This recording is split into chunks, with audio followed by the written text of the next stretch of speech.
湾组参赛选手陈妍任以浑厚歌声诠释 Matzka 足以创作歌曲，具穿透力的歌声感动台下所有评审。原视节目《布拉样圆梦舞台》以台湾原住民族传统音乐元素结合流行创作，带动原住民青年上台展现歌唱实力，并入围第52届金钟奖音效奖大奖。欢迎收看《圆梦舞台》布拉样。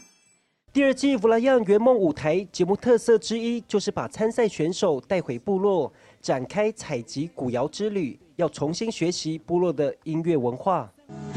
我要带上花环，和妈妈一起参加新欢。我希望一开始就能够有原住民的歌手，然后直接下部落去跟耆老学习，然后呢，这样的话，那在我们音乐类的节目的内涵上会比较有帮助。跟耆老学习完了以后，回到录音室，我全部在重编，我要试图呈现出山海大自然的氛围。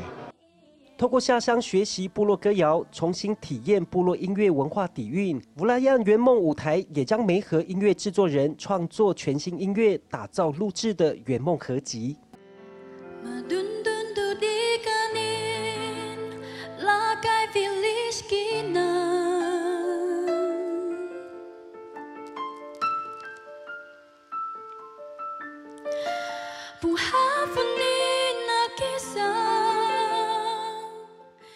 最大的困难就是怎么样把原住民传统的古谣流行化。因为我自己本身在流行音乐圈做30年，本身我也是太鲁阁族的这个音乐人，所以这部分我觉得我还可以处理。我尽量把这个古谣流行化、古谣现代化，一个无缝接轨的这种世界音乐的呈现，是我最大的目的。布拉样圆梦舞台突破一般选秀节目限制，将歌唱比赛结合文化学习体验，成功打造深具原住民族文化之美的圆梦舞台。记者吴默、许昭荣台北市采访报道。